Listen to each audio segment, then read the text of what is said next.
Hi, I'm Cate. This is me on a seastead. I live in Anguilla, and I've liked seasteading since before the word was even coined. It's part of the reason I moved down to Anguilla, actually. And this last year, we actually built a seastead. It was big enough for three guys to ride on. Here it is. We had a kite that could pull it. Um, there's our beams are 20 foot long each. The barrels are 55-gallon barrels. Here's the kite pulling us out in the ocean. We went for a ride, not very far, but had a lot of fun.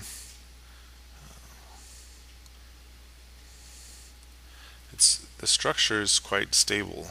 The barrels can move without tipping the structure, and so and it's diagonally it's about 30 feet, so it doesn't tip much with the waves really. You can see a beach back in the distance. That's where we started from, and that reef is what gave us a little bit of trouble. We couldn't get as far to the side of the wind as I had hoped. The structure, the platform that we're standing on was just tied on. Oh, you can see the ropes in the bottom underneath the water. They go all the way around the four corners. That platform is just kind of hanging there, so it wasn't as stable as we wanted. There's the ropes again.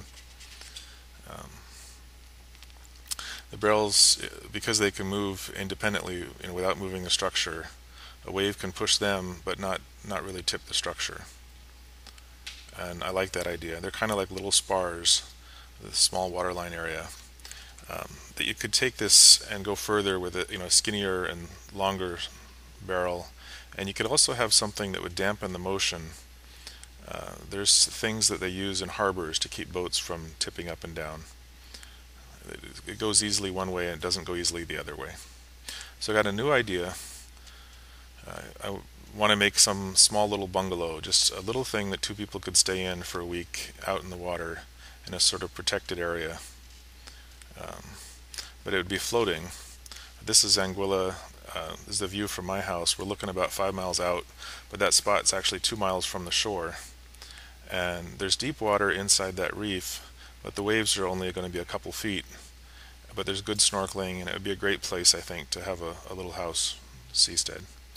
So I got a new idea. It's tensegrity on the legs, but the structure is an integral part of the design, or the platform is integral to the whole structure.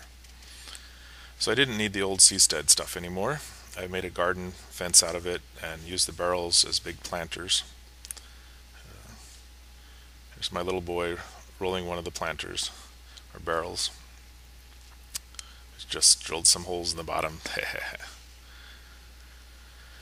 So the new one, this is basically it's a 1/12 scale model. These are 4-foot beams, and the real one would be like 40 feet.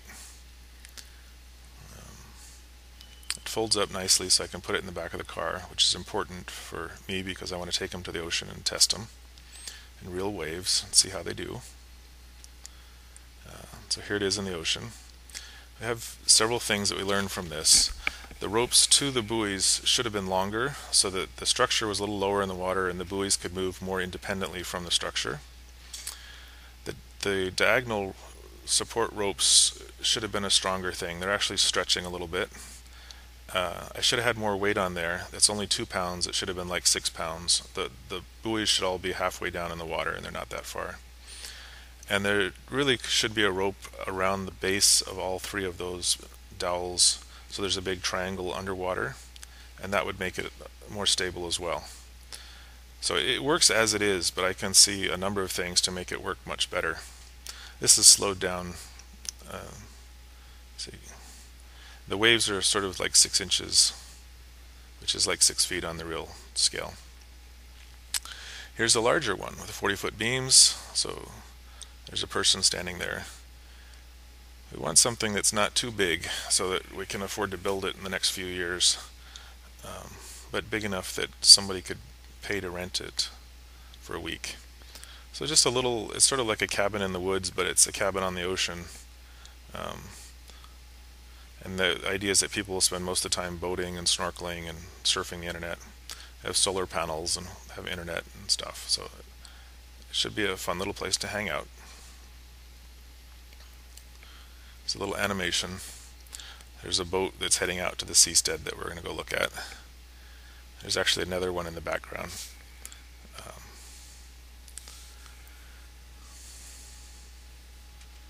So steps going up one of the legs.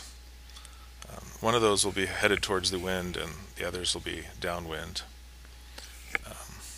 Again, it might not be round buoys, it might be sort of like little spars with something to dampen out the motion.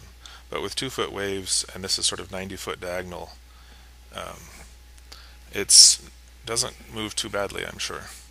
The test model was like 6-foot waves, 6-inch waves is like 6 foot, and in real life it'd be more like 2 foot.